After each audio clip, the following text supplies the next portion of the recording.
Olá, crianças. Como vocês estão? Tudo bem? Eu decidi adiar o vídeo das 8h30. Eu acabei adiando para 7h15. Porque eu gostaria de regravar o meu segundo vídeo, que acabou ficando com áudio inescutável. Então vamos para a creepypasta, que é o melhor psicólogo escolar. Eu gostaria de agradecer a Caçadores do Medo por me darem essa creepypasta para eu poder contar para vocês.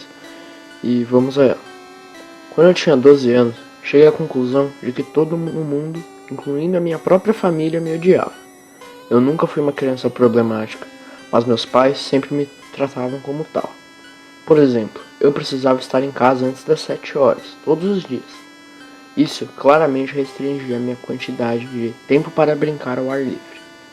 Eu não tinha permissão para trazer amigos para brincar em casa, nem permitido ir à casa de qualquer outro.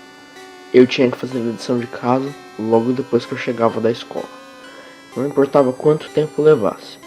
Meus pais se recusavam a comprar qualquer videogame. E agora me obrigavam a ler livros. Em seguida, escrever um relatório do livro para provar que eu realmente tinha lido. Agora mesmo, essas regras listadas acima foram bastante frustrantes para mim quando criança. Não há coisa que mais me chateou. O que realmente me machucava é a falta de compaixão em nome dos meus pais. Minha mãe era uma mulher amarga que sempre me fez sentir culpado por acidentes ou erros que cometi. Meu pai só demonstrava uma emoção: frustração. A única vez que ele falou comigo foi quando ele gritou comigo para receber o resultado dos testes escolares, ou me bater por mau comportamento. Mas já disse o suficiente sobre eles. Vamos falar sobre o psicólogo da minha escola. Para sua própria privacidade, vamos chamá-lo de Dr. Tanner. Como a maioria das escolas secundárias dos Estados Unidos, um psicólogo está sempre disponível no campus durante o horário escolar, para ajudar todos os estudantes que necessitam de aconselhamento emocional, acadêmico, social, comportamental e etc. Para ser honesto, eu nunca vi nenhum dos estudantes conversando com o Dr. Tanner. Todos os dias eu passava por seu escritório no meu caminho ao refeitório e espreitava atrás de uma pequena janela de sua porta. Ele sempre estava sozinho ali, trabalhando em algum documento. Eu imaginava que a maioria das crianças estava com muito medo de falar sobre seus problemas com um adulto, especialmente para um desconhecido. Por esta razão, eu levei 3 semanas para reunir coragem o suficiente para ir ao seu escritório. Dia 7 de abril de 1993. Foi o dia que eu decidi expressar meus problemas ao Dr. Tanner, durante a pausa para o almoço. Eu estava na frente da porta do seu escritório e bati. Através da janela, eu podia vê-lo levantar a cabeça, sorrir, fazer um movimento para eu entrar. Assim eu entrei. Ele me cumprimentou com a introdução de si mesmo e perguntou o meu nome. Dr. Tanner era um homem de muita de fala mansa e que parecia irradiar bondade. Em menos de 30 minutos, eu divagava com o Dr. Tanner sobre o medo que meus pais me tratavam e como eles se preocupavam comigo por nada. Depois de um tempo, minha voz começou a tremer e eu parei de falar. O psicólogo ouviu pacientemente toda a minha situação de braços cruzados e sempre concordando com a cabeça. Eu meio que esperava que ele começasse a falar que eu estava enganado e que meus pais me amavam muito e blá blá blá, mas ele não o fez.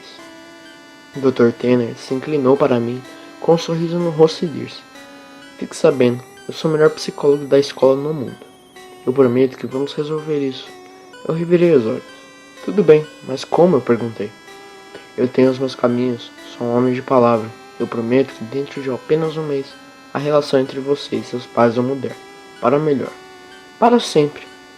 Após uma breve pausa, ele continuou: "Porém, eu preciso que você me faça uma promessa.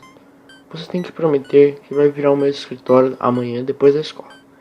E que não vai contar a ninguém que nós tivemos essa conversa hoje. Será o nosso pequeno segredo." Eu prometi. No dia seguinte, voltei ao Dr. Tanner depois da escola. Foi por volta das 4 horas, quando entrei em seu escritório. Depois de uma recepção calorosa, ele me pediu para eu me sentar e tratar na sua mesa, mais uma vez. Ao me sentar, assisti Dr. Tanner fechar as cortinas da janela. Então ele sorriu. Agora nós temos toda a privacidade que a privacidade precisamos. Eu não entendi o que ele disse. Bom, começamos a falar sobre os gostos e interesses.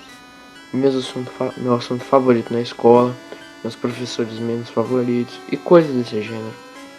Cerca de 1 hora de conversa, o Dr. Turner me ofereceu um refrigerante.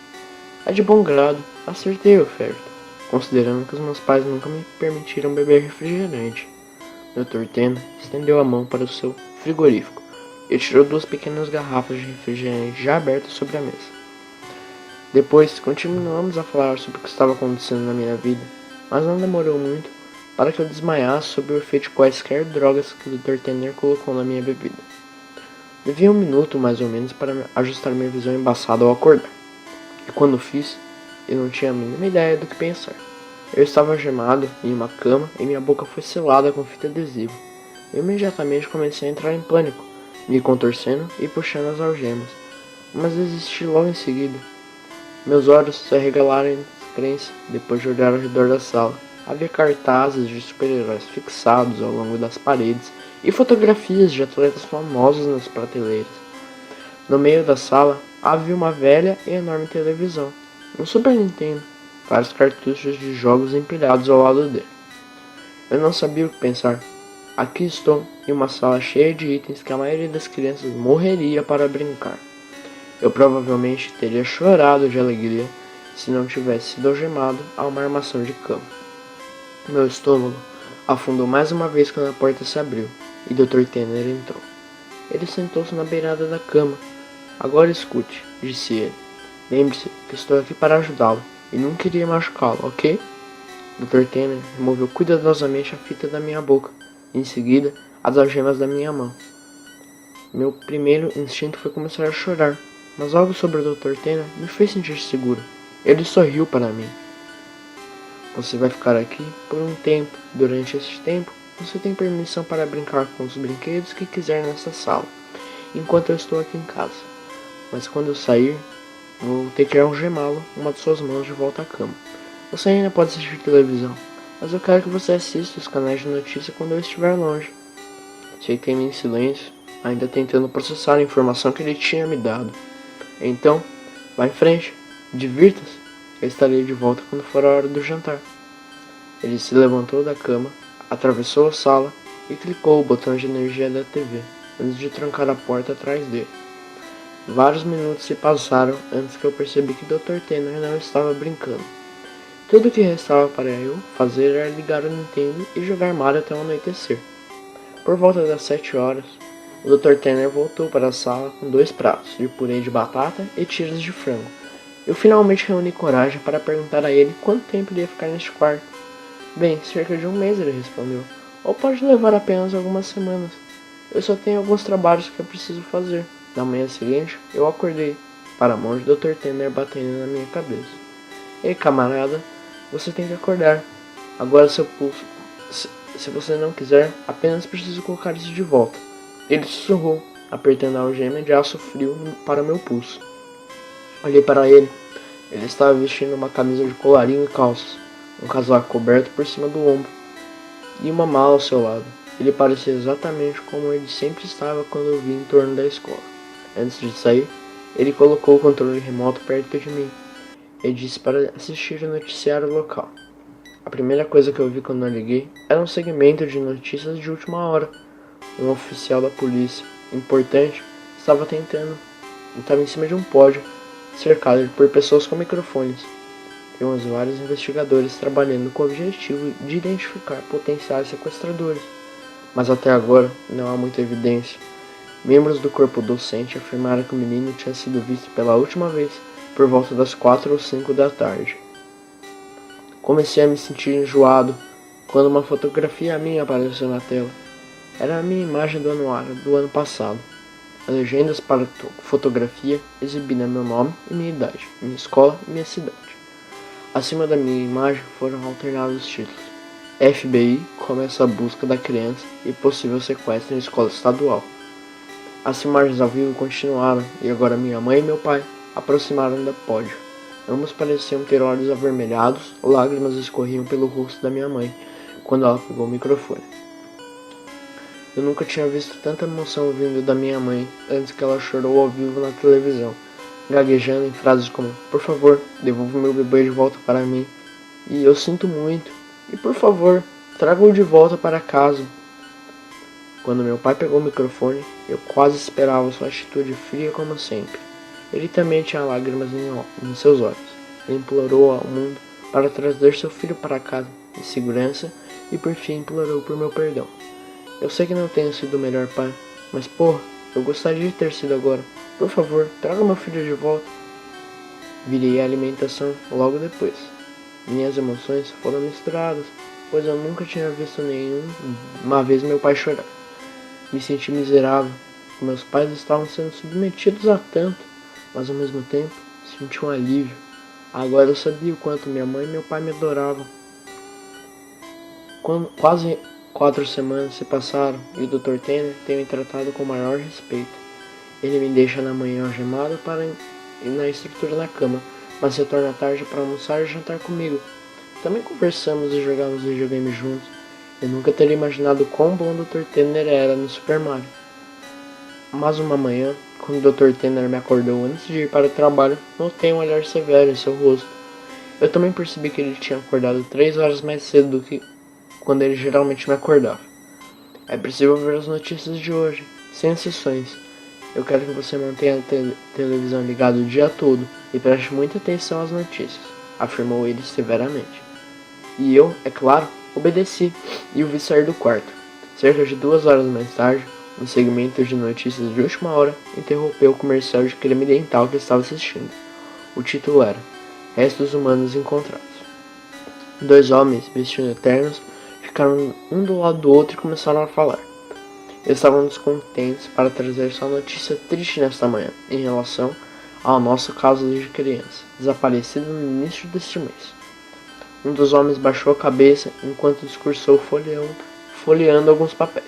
Ele continuou. Restos de um corpo foram encontrados em um saco de lixo debaixo de um viaduto. O corpo parece ser de uma criança, embora seja muito difícil de distinguir. O corpo foi decapitado e queimado até as cinzas e os ossos. A tela deslocou para uma visão de helicóptero no alto de uma estrada.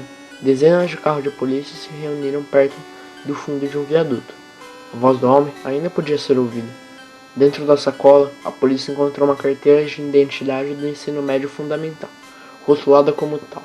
A tela mostrou um cartão de identificação da escola, que eu sempre mantive em minha mochila. O plástico derreteu e as minhas fotos 9 estavam intactos, depois para baixo em seus joelhos. Eu desliguei a televisão nesse ponto. Dr. Tanner voltou para casa muito tarde. Ele correu para o quarto, abriu minhas algemas e colocou uma garrafa de água em minha mão. Ele colocou as mãos sobre meus ombros e sorriu. Eu te fiz uma promessa, não foi?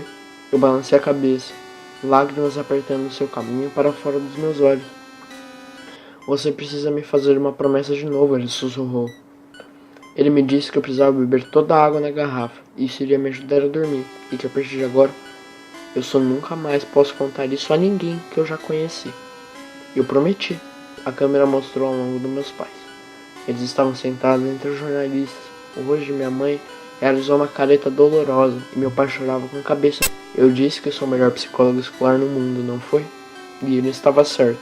Acordei mais tarde naquela noite, 8 de maio de 1993, véspera do Dia das Mães, para me encontrar deitado no meio de um parque, as estrelas brilhando brilhantemente em todo o céu noturno. Eu reconheci o parque, que não era muito longe da minha escola, 1,5 km abaixo da estrada. Eu vi minha casa. As luzes estavam apagadas no interior, mas eu podia ver meu pai sentado no degrau que levava à porta da frente. Hesitante, eu o chamei. Ele levantou a cabeça lentamente, mas quando viu que era eu, ele ergueu-se e correu para mim de braços abertos, gritando meu nome. Minha mãe abriu a porta e saiu atrás dele. O Dr. Tanner estava certo. As coisas mudaram com a minha família e eu.